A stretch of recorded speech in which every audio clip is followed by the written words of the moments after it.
Chevrolet Impala Second Generation, 1959 to 1960.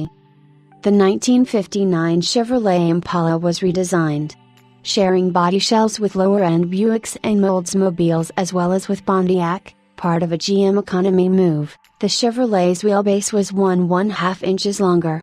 Using a new X-frame chassis, the roofline was 3 inches lower, bodies were 2 inches wider, and curb weight increased. Its tail fins protruded outward, rather than upward.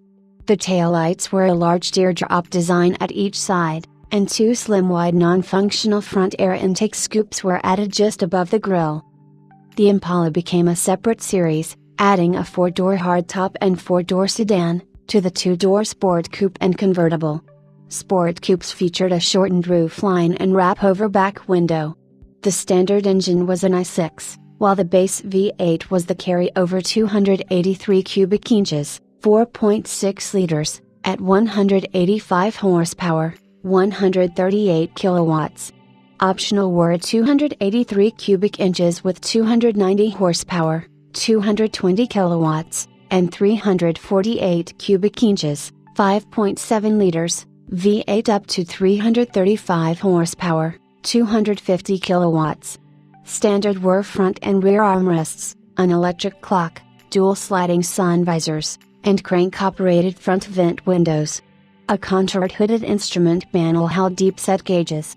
A 6-way power seat was a new option, as was Speedminder, for the driver to set a needle at a specific speed and a buzzer would sound if the preset was exceeded. The 1960 Impala models reinstated 3 round taillights on each side, and a white band running along the rear fenders. The available V8s were reduced to 7, in 283 cubic inch or 348 cubic inch displacements. The carbureted Turbofire 283 cubic inches V8 could have either 170 or 230 horsepower, 130 or 170 kilowatts.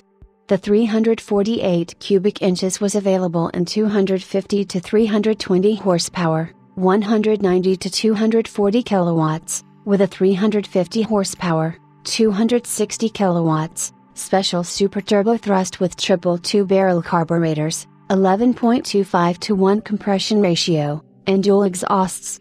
Fuel injection was no longer an option on full-size Chevrolets. New to the options list was speed and cruise control. Production was 490,000 units. Right-hand drive cars were made in Oshawa, Ontario, Canada, for New Zealand, Australia, and South Africa and assembled locally from CKD or SKD kits. The right-hand drive dashboard was a mirror image of the 1959 Chevrolet panel and shared with equivalent right-hand drive Pontiac models. Australian models were assembled by hand on the GMH Holden assembly lines.